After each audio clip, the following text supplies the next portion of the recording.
Namastu Namo Sidam Rahayu Sugeng Dalu Salam Nuswantoro.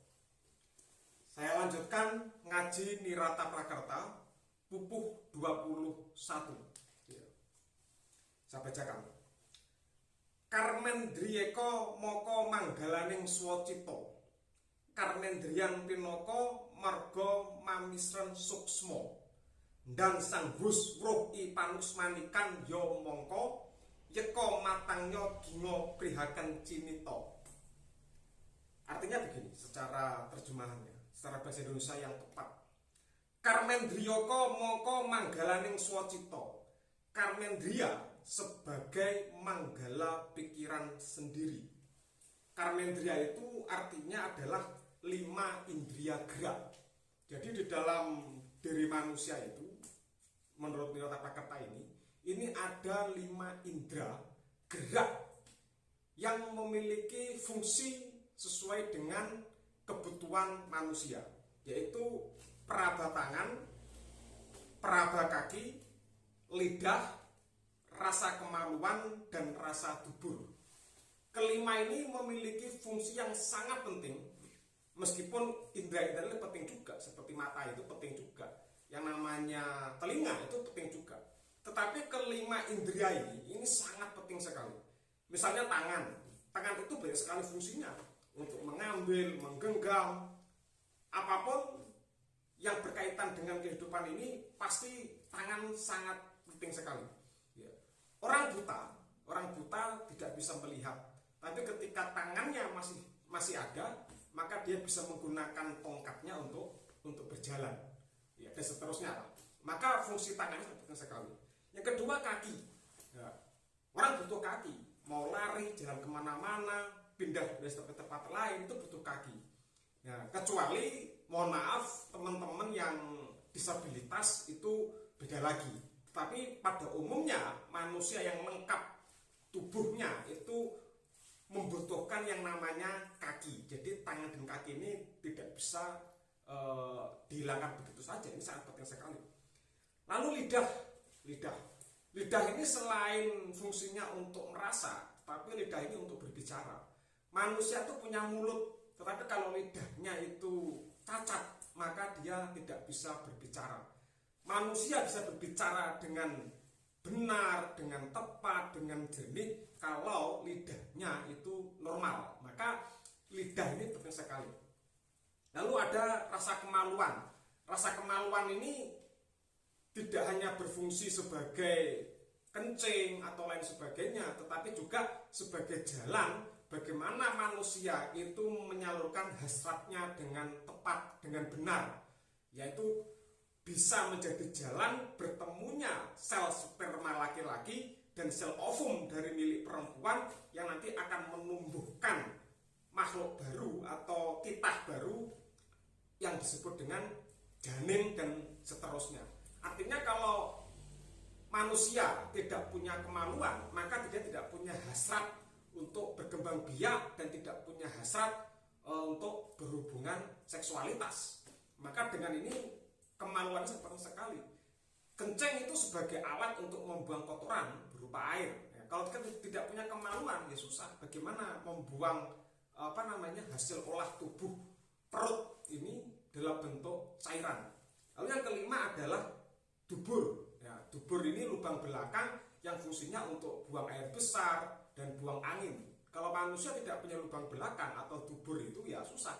Lewat mana mau membuang kotoran-kotoran dari perut, hasil sisa makanan kita yang berupa angin dan berupa benda padat. Kalau benda cair itu lewat kemaluan, kalau benda padat lewat belakang. Nah, ini namanya karmendriya. Jadi karmendriya di dalam ajaran Jawa Nirata Prakerta itu meliputi tangan, gerak kaki, gerak lidah, lalu kemaluan, dan juga dubur. Yang semua itu sebagai manggala pikiran. Manggala pikiran itu apa? Kelima gerak ini sering sekali kalau tidak dikontrol dengan pikiran secara positif, maka akan mengarah kepada negatif. Contohnya, tangan itu kalau pikiran kita tidak sadar fungsinya secara positif, maka akan digunakan untuk mencuri, untuk korupsi, untuk memukul orang yang tidak salah. Mulut kita, lidah kita, itu kalau tidak dikontrol dengan pikiran yang sadar, maka akan digunakan untuk mencaci maki. Wong Jawa lek aran tukang maidu, ya. Mengolok-olok orang, ya, dan seterusnya. Maka fungsi lidah itu yang positif seperti apa? Memberikan nasihat dan seterusnya. Ya kalau tidak ada fungsinya secara positif, ya diem aja. Nah itu apa namanya, lidah. Kemaluan. Nah, orang kalau tidak terkontrol hasrat seksualitasnya, maka dia akan melakukan tindakan-tindakan yang tidak jauh berbeda dengan binatang. Maka pikiran kita tuh bisa mengontrol, oh ini nggak baik ini, oh ini yang baik seperti ini nggak baik, dan seterusnya. Bagaimana dengan dubur? Apakah ini juga apa namanya bisa dikontrol dengan pikiran? Ya, karena yang namanya dubur itu atau lubang belakang itu berfungsi sebagai pembuangan saja, tidak memiliki yang lainnya. Maka dari situ pikiran kita dalam konsep hamba mayorining bawono itu harus dipikir dengan jelas. Ini positif atau negatif.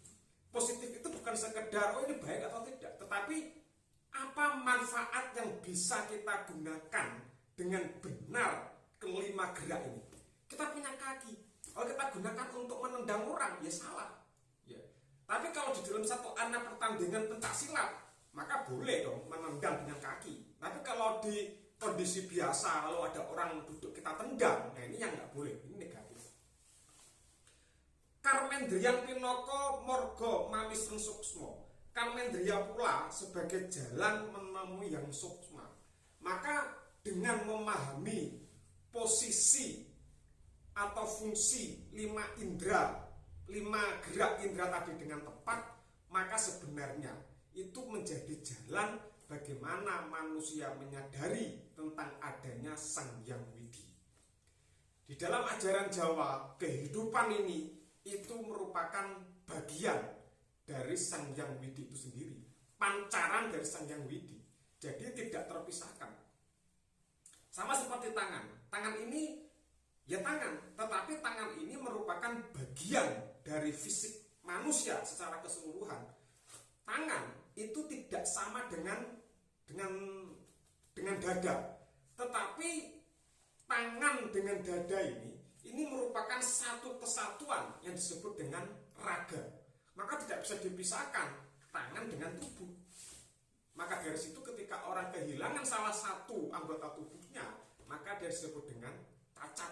Dan ketika tangan ini dipotong, maka potongan tangan tadi sudah mati, tidak berfungsi lagi. Maka dari situ bagian-bagian tubuh ini satu kesatuan yang utuh, tunggal dan manunggal. Itulah Bhinneka Tunggal Ika. Nah, kehidupan ini satu kesatuan. Kehidupan ini bagian dari Sang Hyang Widi, tidak terpisahkan. Nah, ini mungkin orang-orang yang agamisme, yang memiliki konsep penciptaan, ini akan menolak. Kenapa menolak? Karena di dalam agama, kehidupan itu diciptakan oleh Tuhan. Yang namanya diciptakan, antara pencipta dengan yang diciptakan terpisah, nggak ada sangkut pautnya. Tapi bagi orang Jawa tidak, kehidupan ini bagian dari Sang Hyang Widi. Meskipun itu bagian yang paling kecil dan kecil, tapi bagian. Sama seperti lampu itu bisa menyala jika dia menyatu dengan sumber kehidupan energi listrik. Tapi ketika dicabut dari sumbernya, maka lampu itu akan mati dan tidak bisa menyala. Nah, manusia itu yang terputus dari Sang Pencipta, maka dipastikan dia mati. Mengapa? Karena tidak memiliki jalur atau hubungan dengan sumber kehidupan tadi. Ini ajaran Jawa. Maka dari situ dalam ajaran Jawa bahwa kehidupan ini itu tidak diciptakan tetapi dipancarkan, atau di dalam bahasa filsafatnya itu adalah teori emanasi, dipancarkan dari Sang Hyang Widi. Dan Sang Hus Roh I Panuksmanikan yo mongko. Maka orang yang telah mengetahui hakikatnya seperti itu. Jadi kalau orang sudah berpikir secara kritis, berpikir secara reflektif bahwa kehidupan ini tidak dipisahkan dengan sumber kehidupan yang maha tak terbatas, yaitu Sang Hyang Widiwasa, maka orang itu akan menyadari bahwa konsep Hamemayu Hayuning Bawono itu harus diterapkan dengan tepat.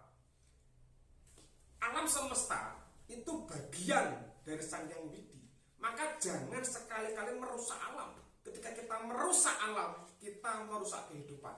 Contohnya begini, ini tangan kiri, ini tangan kanan.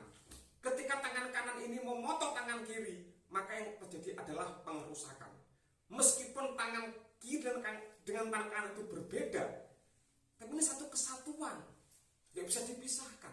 Ketika ada satu jari terputus, maka seluruh tubuh akan merasakan sakitnya.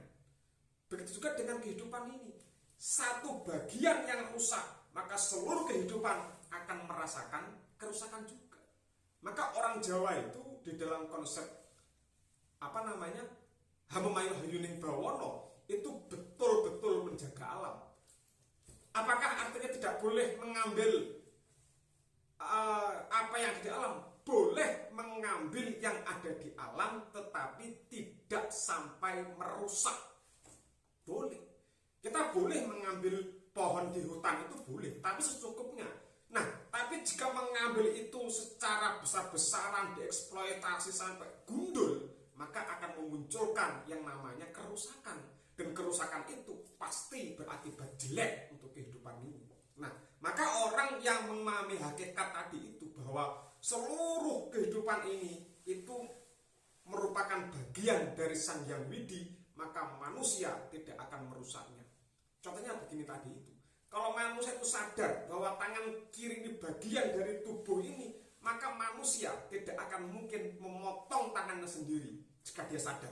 Mengapa? Ketika dia memotong tangannya sendiri, maka itu terjadi pengerusakan dan akan memunculkan rasa sakit dan akan menghilangkan kelengkapan daripada kehidupan yang ada dalam manusia ini. Nah, yeko matangnya gimo prihaken cinito, itu sebabnya senantiasa diyakini dan terus dipikirkan. Nah, manusia itu diberi pikiran oleh Sang Hyang Widi. Diberi ini bukan berarti dipisahkan. Salah satu fungsi dari adanya jiwa manusia itu untuk berpikir.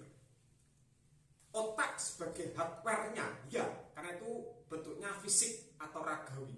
Tetapi jiwa manusia yang sifatnya itu non-fisik, itu bisa menghasilkan satu proses berpikir.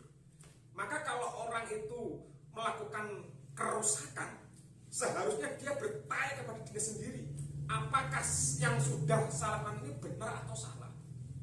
Kalau ada orang korupsi, itu kalau otaknya waras, kalau nalarnya itu waras, terus dia bertanya, apakah yang saya lakukan itu benar atau salah. Kalau saya menyakiti orang lain, kalau orang itu waras otaknya, waras nalarnya, dia akan berpikir pada dirinya, apakah tindakan saya itu sudah benar atau tidak. Maka konsep Hamemayu Hayuning Bawono itu bukan sekedar kita menjaga alam, tetapi juga bertingkah laku terhadap sesama manusia, melakukan kerahayuan budi untuk kehidupan yang sejahtera, yang sama-sama kita di dunia ini. Hidup ini bukan milik satu orang, tetapi milik semua makhluk hidup, ya manusia, ya hewan, ya tumbuhan, bahkan sampai tingkat paling kecil, yaitu bakteri misalnya, atau sel-sel dalam tubuh kita.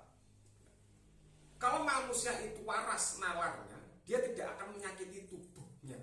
Mengapa demikian? Orang yang menyakiti tubuhnya, maka dia akan merusak salah satu bagian penting dalam kehidupannya.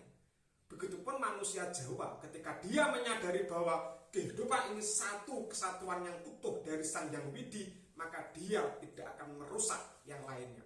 Dan dia sadar bahwa karena dia bagian dari kehidupan ini, bagian dari Sang Hyang Widi, maka tugasnya adalah bagaimana kita saling menjaga satu sama lainnya dan menjaga agar kehidupan ini tetap di dalam konsep rahayuning kahuripan, indahnya sebuah kehidupan.